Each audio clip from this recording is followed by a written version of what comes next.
Muy buenas.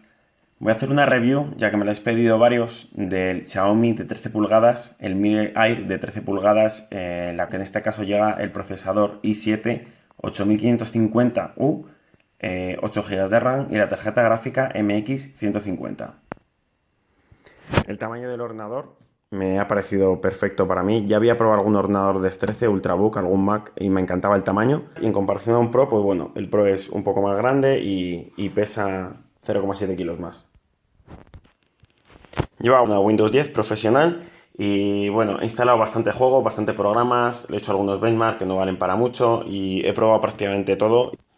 Empezando por la construcción, ¿qué me ha parecido? Bueno, pues me ha gustado mucho, me ha gustado un montón, la verdad. ¿Qué nota le pondría? Un 9 sobre 10, yo creo. Está genial, el portátil en todos los sentidos construido. No le pongo un 10 por tonterías. Creo que quizá la terminación de los puertos podría estar un poquito más conseguida. Y quizá el acabado de la junta entre la tapa trasera y el ordenador, los bordes en algunos puntos que también podría estar un poco mejor. Pero en general me ha encantado, es súper robusto, me parece muy elegante, el color me gusta mucho y estoy encantado. La tapa se levanta con un solo dedo, el teclado si le aprietas hay que apretarle fuerte para que se hunda, con lo cual da muy buena sensación. Y a pesar de que se levanta con una mano, tenía un poco de miedo a que a la pantalla se moviera de manera muy fácil, pero no se mueve. Vamos a ver cuánto tarda en encender.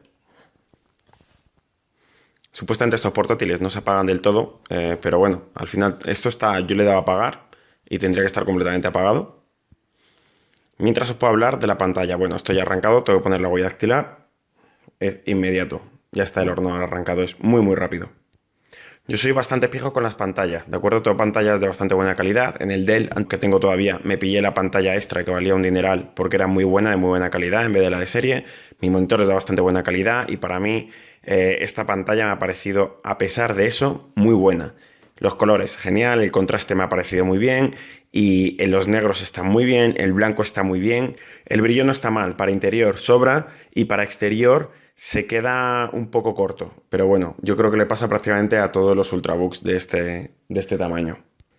El hecho de que el panel sea reflectante, yo lo prefiero y mucho antes. En mi XPS estaba la posibilidad de escogerlo reflectante o mate y un compañero se compró mi portátil mate y la verdad es que luego entendió que era un error, yo tampoco lo sabía, pero bueno, lo comprobamos. Además, si lo quieres mate, puedes comprar un protector y ponerlo. Si te lo compras mate, te lo quedas mate para toda la vida ya.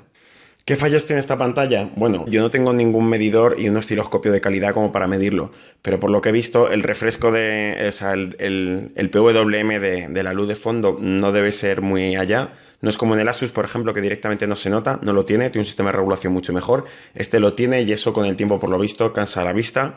Y luego también se nota un poquito, si tienes muy buen ojo y estás acostumbrado a pantallas de pocos milisegundos de refresco de pantalla, a lo mejor jugando y solo, si estás acostumbrado, repito, puedes notar otros monitores específicos para ello van más finos. Incluso mirando por ahí algún otro de su categoría va mejor que este. Es algo en lo que no destaca. No es malo, se puede jugar perfectamente, pero es algo en lo que no destaca. Los ángulos de visión son muy buenos, aunque pierden brillo muy rápido según te desplazas lateralmente, pero no pierde prácticamente calidad y se ve igual. ¿El teclado qué tal está? Me ha gustado bastante. Es un teclado que está bien. No es espectacular, pero es un teclado que me parece que está bastante bien. Tiene muy pulsada una tecla. La construcción de las teclas me ha parecido muy buena.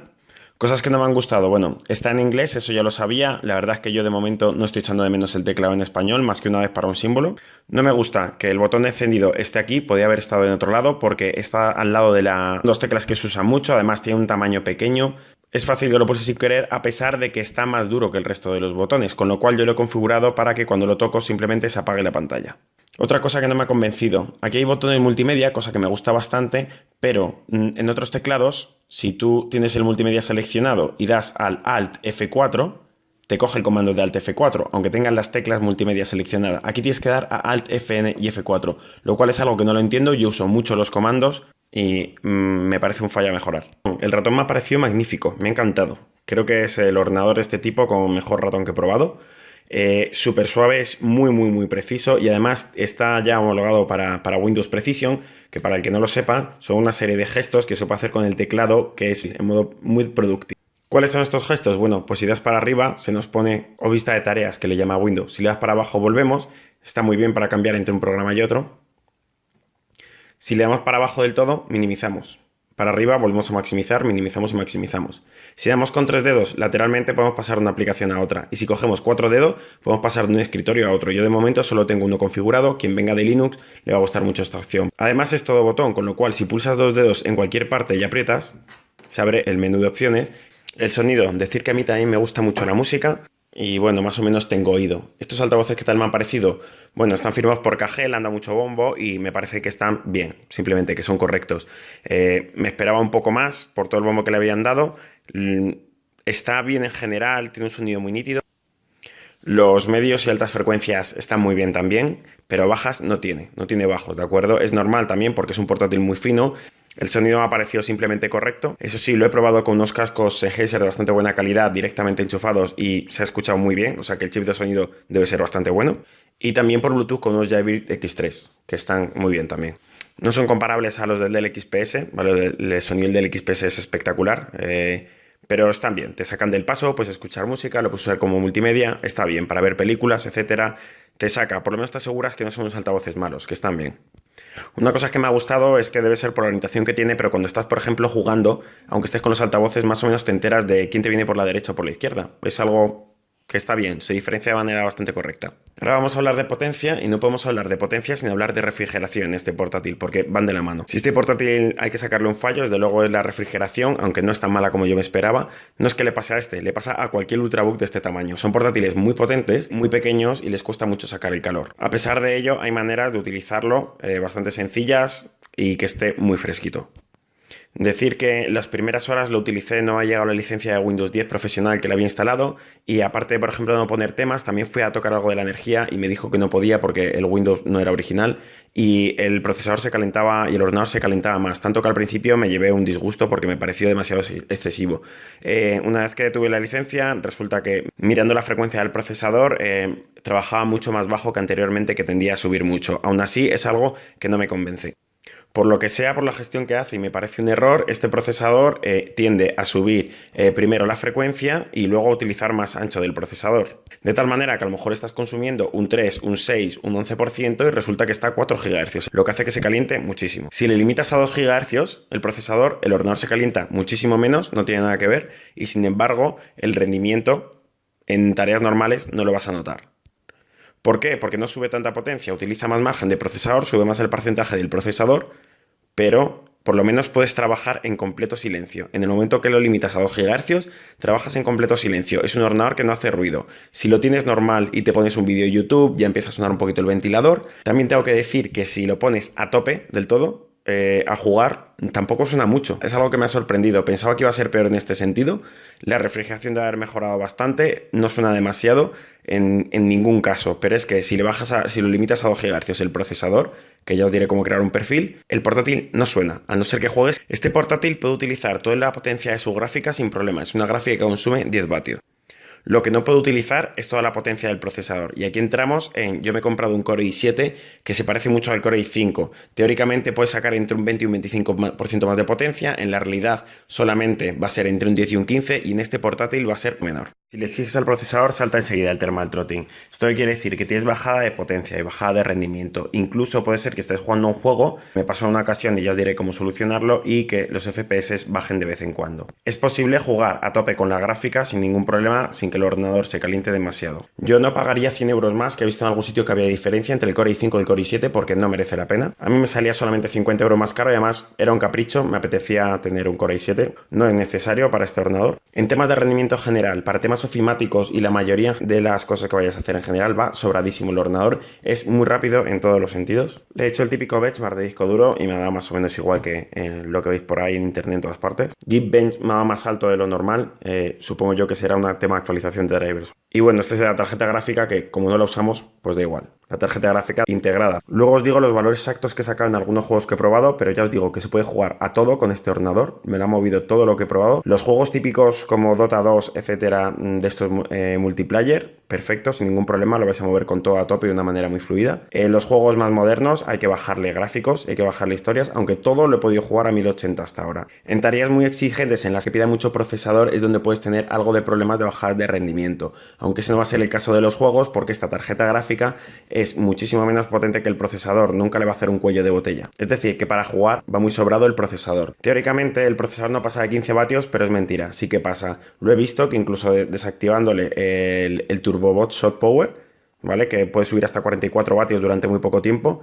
Incluso así he visto que se pasa en determinados momentos. De la batería no os puedo hablar mucho, porque no la he probado y solamente llevo 2 días y esto es algo que hay que probarlo a lo largo de más tiempo. Pero sí me ha parecido que sacarle 6 horas es difícil, tienes que estar con el brillo muy bajo y haciendo tareas sencillas. Aunque también puede ser que cuando lleve varias cargas de batería gane un poquito de autonomía. Como os he dicho, si este portátil tuviera problemas en la refrigeración, pero realmente si haces un par de cosas no lo es. Si tienes el horno al 100%, o sea, el procesador sin limitar, en cuanto hagas una tarea un poco exigente, va a entrar el corte. Como ya he explicado anteriormente, por lo que sea, primero sube la frecuencia y luego utiliza más ancho de procesador. No sé muy bien por qué, pero el caso es que si te vas a opciones de energía y vas a cambiar la configuración avanzada de energía, puedes limitar la potencia máxima del procesador y ponerla al 99%. ¿Qué ventajas tiene esto? Bueno, para empezar, es mentira que disminuye solamente un 1% la potencia total del procesador. Es decir, el TurboBoost no entra en funcionamiento. ¿Esto qué quiere decir? Como su frecuencia máxima con TurboBoost son 4 GHz, aunque es de manera puntual, en teoría va a rendir prácticamente la mitad. En la realidad esto es mentira, porque si vas a utilizar tanto el procesador se va a calentar mucho y va a tener unos bajones de rendimiento constantes. Si lo tienes limitado, no te va a bajar al 99%, no he visto que en ninguno de los casos baje la potencia máxima y siempre se mantiene además trabajando muy fresco, con lo cual, tanto jugando como en un uso normal es la configuración que yo voy a usar. Crear varios perfiles de energía es muy sencillo. Aquí mismo, en la batería, tienes una opción para cambiar de uno a otro. Yo normalmente voy a utilizar el plan en el que estará al 99% porque el portátil trabaja muy fresco y no hace nada de ruido. Para jugar no he tenido ningún problema, ya que el procesador nunca llega a estar a tope y si en algún momento necesito un extra de potencia, entonces subiré el procesador o cambiaré el plan al máximo rendimiento. Además, esto hace que aumente bastante la batería. Esta es la solución más sencilla, pero no la única, al calentamiento del portátil, que ya os digo que en ningún momento es muy alarmante, pero desde luego es mucho más cómodo y mucho más fiable que trabaje fresco. Otra opción es levantar la parte de atrás y esto es tremendamente efectivo. ¿Por qué? Porque este portátil está muy pegado al suelo. Entonces, en cuanto se empieza a calentar un poco, el aire que coge es cada vez más caliente y se calienta más y es la pescadilla que se muerde la cola. Solución que en cuanto levantas con cualquier cosa, aunque sea un simple cuaderno, la parte trasera mejora muchísimo la temperatura. Lo ideal sería tener unas patitas pequeñas en los laterales, porque si pones un cuaderno debajo puedes tapar un poquito la salida de aire. Si pusieras 2 patas de goma más grandes, sería ideal, algo que se pudiera poner y quitar. De hecho, en internet las venden en las páginas chinas. También he probado con una base de refrigeración de aluminio, pero no he podido enchufarla porque no tengo el cable para enchufar los ventiladores. El resultado ha sido muy parecido a levantar el portátil por la zona trasera. Supongo que si uso los ventiladores, el resultado será bastante mejor. Si ya eres un poco manitas y te quieres aventurar un poco más, puedes cambiar la pasta térmica del procesador y la tarjeta gráfica. Esto no es algo que sea para nada difícil y mejora un poco la temperatura. Siempre que mejore la temperatura va a mejorar el rendimiento. Y la mejor opción sería hacerle un Undervolt al ordenador. Yo en mi caso no puedo porque tengo la BIOS 502. Si tienes la 401 o la 301 sí que puedes, aunque yo lo tengo limitado. Es un portátil que es bastante y se ha vendido ya bastante, con lo cual tiene mucho soporte y se espera, por lo que he leído en los foros de inglés, que dentro de poco saquen algún fix o alguna manera de bajar la versión de BIOS y así poder liberar las opciones para hacer un Undervolt. Esto he leído cosas bastante diferentes, datos bastante diferentes, pero como mínimo te baja la temperatura, por lo que he visto, entre 5 y 15 grados. 15 me parece una pasada. Es algo que en este ordenador no va a pasar, pero desde luego es de largo la mejor opción. Es algo que aumenta el rendimiento, mejora la temperatura del ordenador y es todo bastante sano. Hay bastantes tutoriales por internet, pero de momento, simplemente limitando el procesador, puedes hacer realmente lo que quieras. Y si levantas la parte trasera o le pones una base de refrigeración, también incluso con el procesador a tope. Si dejas el ordenador sobre una mesa de madera como esta y quieres que dé el máximo del procesador, no te lo va a dar porque va a haber continuas limitaciones de potencia. E incluso con una base de refrigeración probablemente haya ciertas aplicaciones en las que tampoco te lo va a dar. Para hacer la prueba de la potencia que tiene el procesador he utilizado un renderizado de vídeo. Esta prueba la he vuelto a hacer con un librito que eleva un poquito la parte trasera del ordenador. He utilizado un libro en vez de la base de acción en casi todas las pruebas por el hecho de que en todos los sitios tendremos algo para levantar el ordenador. Es algo muy fácil de conseguir y sin embargo puede que no dispongamos en todas partes de una base de refrigeración de aluminio. El vídeo era de 26 minutos a 720p. Lo he hecho de dos maneras. Una con el procesador o con el ordenador en modo equilibrado y otra en alto rendimiento. Estos han sido los resultados. Si os fijáis, con el rendimiento limitado ha tardado 35 minutos y 10 segundos y con el rendimiento máximo ha tardado 30 minutos y 50. Eso es una diferencia de un 17%. Y pues si alguno se pregunta que por qué esa diferencia del 17% cuando realmente se supone que el procesador tendría que rendir el doble, es sencillo.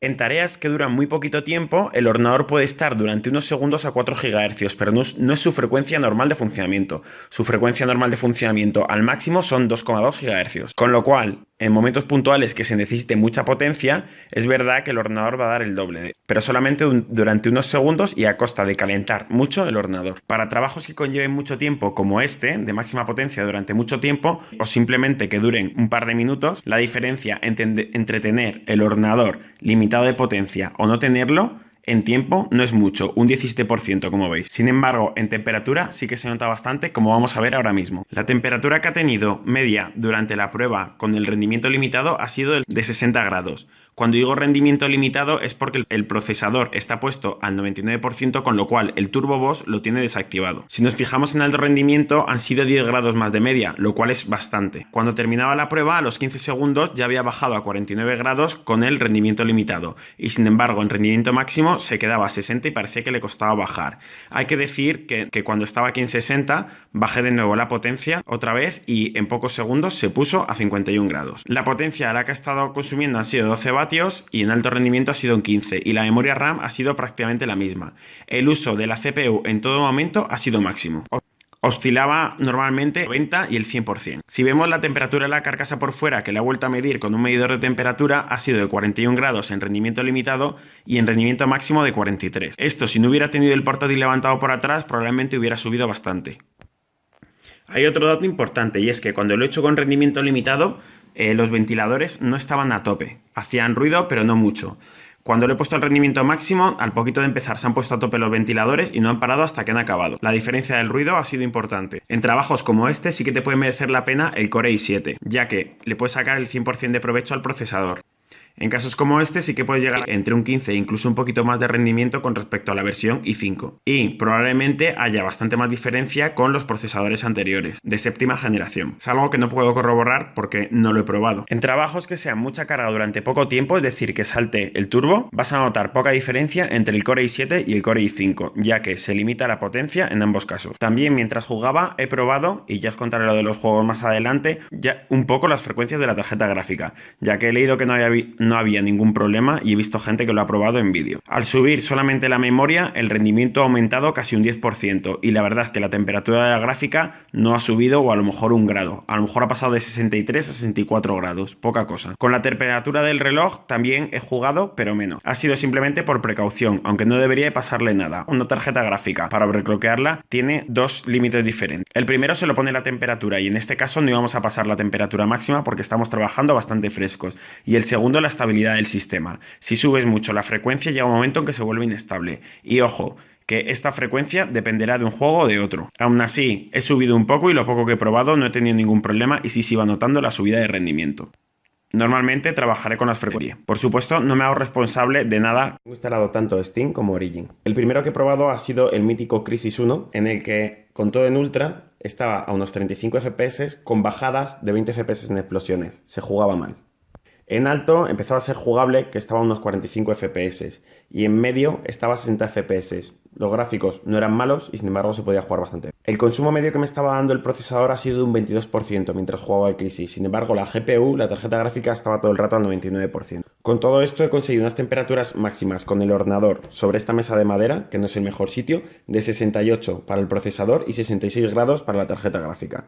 Todo esto con el procesador limitado al 99%. Luego he probado un juego que consume bastante más y me ha sorprendido lo que pesa, creo que son casi 60 gigas, que es el Battlefield 1. Es un juego que he probado porque he leído que además consume mucho procesador y precisamente como estamos limitando el procesador me parecía bueno. Este juego en Ultra estaba más o menos en unos 25 FPS. Todos los juegos que he probado ha sido 1080. Este juego en Ultra estaba a 25 FPS y me daba bajones a unos 20 FPS cada vez que había una explosión. Si ibas bajando los gráficos, progresivamente, lógicamente, iban subiendo los FPS y en bajo estaba más o menos a unos 50 FPS y me bajaba como a 40 FPS en las explosiones. Si aparte de ponerle todo en bajo, le quitas la distancia y todo al juego, entonces sí que puedes jugarlo a 60 FPS. Pero de vez en cuando te da algún pequeño bajón que no es muy grande. En estas condiciones, la temperatura máxima que he visto en la CPU, en el procesador, ha sido de 75 grados y en la GPU de 72. El uso del procesador ha sido de aproximadamente un 70%, recordar que está a la mitad, y la tarjeta gráfica estaba todo el rato al máximo. Todo esto es con el ordenador sobre la mesa. He utilizado la típica pistola para medir temperaturas, para ver la carcasa qué temperatura estaba. Y el punto máximo ha estado en el teclado, que son 47 grados. Por esta zona estaba como a 44, por aquí a 36, y donde apoyan las muñecas estaba aproximadamente a 30 grados. Al elevarlo un poquito y ponerle un cuaderno detrás, las temperaturas han bajado bastante. La CPU ha bajado de 70 grados y la GPU ha bajado de 66. Tener en cuenta que el ordenador ya estaba muy caliente. Si el ordenador lo hubiera utilizado desde el principio y levantado de atrás, no hubiera llegado a estas temperaturas, porque además he hecho las pruebas relativamente rápido, solamente dejaba unos minutos de diferencia entre una configuración y otra. Al ponerle un disipador de aluminio y esperar un poquito, la CPU bajaba a 67 grados y la GPU a 63. Y todas estas temperaturas que os he dicho, con todo en ultra. La diferencia de temperatura lo he mirado con todo en ultra. Los 67 grados de procesador y 63 de gráfica era con todo el ultra, lo cual está bastante bien teniendo en cuenta que solamente habíamos puesto o un cuaderno por detrás o levantado con algo de aluminio. He hecho una prueba de temperaturas con el procesador al 100%, es decir, subiéndola de potencia a tope para que utilice lo que quiera. En esos casos, la CPU ha llegado a los 81 grados de máximo y la GPU a 69. Todas las temperaturas que os he dicho siempre son máximos que he visto a través del MSI Afterburner. A pesar de eso, no he tenido bajadas de rendimiento. Yo no sé si estuviera jugando 2 horas y se hubiera calentado mucho la mesa, que estaba caliente, pero tampoco ardía, a lo mejor sí que le hubiera costado más y hubiera tenido bajones de rendimiento en los juegos. Lo que sí, está demasiado caliente, a mí no me gusta que se caliente tanto, con lo cual he tomado la determinación de que prácticamente siempre voy a tener el procesador limitado a 2 GHz, porque no hace nada de ruido, va sobrado para todas las tareas que yo tengo y no me limita para nada en los juegos. Y el silencio es algo que se agradece bastante. Además, si dejamos de jugar y mantenemos el procesador al 100%, tarda mucho en bajar los ventiladores, demasiado tiempo. Pero en el momento que tú coges y lo bajas otra vez el procesador y lo limitas a 2 GHz, aunque acabas de cerrar un juego, en ese momento bajan los ventiladores y se empieza a enfriar el equipo bastante rápido. Si desde el principio tienes cuidado con el tema de las temperaturas, limitas el procesador y lo levantas de atrás, el ordenador se mantiene bastante fresco, entre comillas. Esto no pasa de 30 grados y nunca llega a ser desagradable por esta zona. Con lo cual es una muy buena noticia, porque puedes estar jugando al juego que te dé la gana y si tienes un poquito de cuidado, es un ordenador que permanece fresco. Jugando al Dota 2 puede con él a tope sin ningún problema, aunque es verdad que cuando se monta mucha pelea, echa una partida, algunas veces baja de 60 a 45 FPS. En todos los juegos he estado siempre limitado, lo he tenido todo limitado a 60 FPS. Tenía una sincronización externa puesta que prácticamente no resta potencia al ordenador para que me lo mantuviera a 60.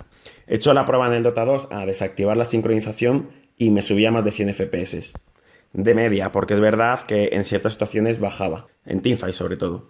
Con que bajes un poquito solamente el rendimiento, ya de lo que pide el Dota va perfecto. Aunque como os digo, se puede jugar a tope sin problemas, pero yo me encanta ver siempre un 60. Las temperaturas que he conseguido después de dejar de jugar a otros juegos, con lo cual el ordenador ya estaba bastante caliente, han sido de 71 grados en la CPU y en la GPU, en la tarjeta gráfica, de 70. El procesador no ha utilizado más de un 50%. Y la gráfica me ha sorprendido, que normalmente debe ser por la limitación que tenía de FPS, estaba a una media de unos 70. No la he visto al 100% con el Dota. En el CSGO lo mueves sin ningún problema.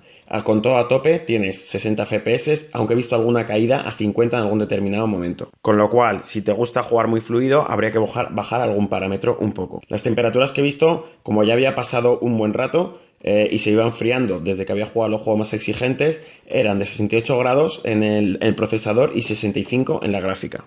El procesador no ha pasado de un 30% y la gráfica solamente estaba en torno al 64% de media. En el Team Fortress 2, que utiliza la misma plataforma, estaba a 60 FPS y es verdad que hay veces en los juegos de Team Fortress que hay demasiados efectos especiales. Con lo cual, de vez en cuando lo he visto bajar hasta 47 FPS, pero se juega con todo a tope, muy fluido. Decir que se me ha olvidado que he intentado probar en modo Deathmatch el CSGO, que me parecía que era donde más consumía. Volviendo a Team Fortress, estaba jugando con 65 grados en el procesador y 64 grados en la gráfica. El procesador estaba en una media de un 30% de consumo y la gráfica aproximadamente a un 70%. Decir que en este ordenador sería, dejando el tema juegos ya, muy apropiado hacerle un Undervolt. Para ello habría que utilizar el Intel Extreme Tuning Utility, pero como veis yo lo tengo bloqueado, no puedo usar. Porque en este ordenador estaba la BIOS 301, 401 y 502. Con la 301 y la 401 podías desbloquearlo, pero con la 502 no se puede, solamente se puede con la 301 y con la 401, porque con la 502 viene bloqueado. Y de momento, aunque tengo esperanzas, estoy convencido de que ya lo sacarán, no se puede downgradear. Los 100 euros de diferencia que por lo visto me han comentado que a veces hay entre el i5 y el i7, obviamente no merece la pena. Que sepáis que este ordenador yo me lo he comprado en España, me venía ya con el Windows en español, la versión profesional, y me ha costado 900. En este momento que hago la review, en China el precio más barato que he visto de este ordenador son 850 euros, con lo cual por 70 euros más tengo garantía en España. De momento en la tienda perfectamente, no voy a hacer publicidad, si alguien quiere algo que me lo diga por privado. Creo que los 100 euros de diferencia que hay aproximadamente entre el procesador de séptima y la 4 con el procesador de octava generación, creo que sí que merecen la pena. La diferencia de rendimiento es bastante, teóricamente más de un 40%. A la hora de la verdad, en este ordenador, por lo que he podido ver por internet, es de un 30 y pico por ciento. Si nos ponemos a comparar este con su misma versión en Pro, bueno, saber que si alguien necesita más RAM, que en este caso yo voy sobrado con esto, si alguien necesita los 16 GB no tiene más remedio que irse al Pro, aunque en un futuro saldrá una versión con 16 GB de este. Y la ventaja fundamental que tiene el Pro sobre este es la refrigeración. Si no vas a mover el equipo casi nunca, o solamente lo vas a desplazar de un sitio a otro de manera eventual, entonces el Pro creo que te puede merecer la pena. El teclado es un poquito mejor, dura un poco más la batería y tiene mejor refrigeración. Si lo vas a mover mucho, este desde luego está bastante mejor, pero tienes que tener en cuenta su limitación del tema de la temperatura, que como has visto se puede solventar. En algún momento, cuando estaba jugando con el procesador sin bloquear y encima de la mesa, es decir, las peores condiciones posibles, en algún momento al llegar a tocar el portátil incluso era desagradable, llegaba a tener un poco la sensación de que quemaba. Si no vas a hacer un uso muy exigente de él, el portátil de 13 pulgadas de generación anterior, exactamente a unos 620 euros, lo cual está genial. Con respecto a su competencia, no tiene demasiada, porque sí es verdad que hay varios ultrabooks, pero por ejemplo el del XPS es mucho más caro y no tiene tarjeta gráfica. Y si nos vamos a ordenadores que tengan este mismo hardware, es decir, que tengan este i7, este procesador i7 y la MX 150, entonces tenemos, por ejemplo, el Asus, el ZenBook 3, el HP Envy, el Lenovo, un Acer. Creo que para llevar tan poquito tiempo, Xiaomi haciendo ordenadores se ha puesto en un nivel muy bueno. Creo que está por encima de las marcas como Acer y HP, que su calidad no es excelente. Y creo que está muy a la altura de lo que es un fabricante como Asus, por ejemplo, o Lenovo, que son muy buenos. El Asus sí que le puede hacer la competencia realmente porque tiene un precio en algunos sitios que he visto bastante atractivo, me parece más bonito, pesa menos y tiene una buena duración de batería, que es uno de los problemas que tiene este ordenador, que no dura demasiado la batería. Pero en general, por calidad-precio que tiene este ordenador, es difícil hacerle competencia. Si lo quieres como yo, con una tienda española, con garantía española, entonces el precio se empieza a acercar a la competencia, pero sigue por debajo. En general estoy muy contento con el portátil. Bueno, me he alargado bastante, pero por lo menos espero que os quede claro a algunos, sobre todo los que me habéis preguntado, un poco cómo funciona este ordenador. Yo también he tenido las dudas antes de comprarlo. En general estoy muy contento con él. Le he sacado pegas y le he sacado fallos porque los tiene, porque no es perfecto, pero estoy muy contento con este ordenador. Me ha sorprendido bastante, me parece ligero, me parece muy cómodo, me parece que tiene potencia para todo lo que yo quiero. Puedo jugar a lo que me dé la gana realmente sin problemas de temperatura. Y la calidad general, pese a que tiene fallos, me ha gustado mucho. Estoy muy contento en estos 2 días. Siempre cuando te gastas tanto dinero y compras algo de esto, y más una marca como Xiaomi, que sabes que no tiene la misma garantía aquí, aunque lo compres en una tienda española, que en otras marcas, tienes un poco de miedo, pero la verdad es que me ha convencido. Y sobre todo me ha encantado, que no me lo esperaba, el hecho de que puedas trabajar con él en silencio. E incluso si te pones a jugar y tienes las precauciones que hemos dicho anteriormente, al poquito de dejar de jugar, casi no suena ya. Pasan 2, 3, 4 minutos y el portátil casi no suena. Un poquito más, al rato los ventiladores se apagan y el portátil trabaja bastante fresco. Estoy editando ahora mismo este vídeo, este propio vídeo, este es el último que estoy grabando, y para deciros que en todo el rato de edición que llevo no he notado ningún lagazo y va todo súper fluido. O sea, no he notado absolutamente nada, pero va perfecto, es una gozada. Se puede editar sin ningún problema. Gracias por ver el vídeo y hasta luego.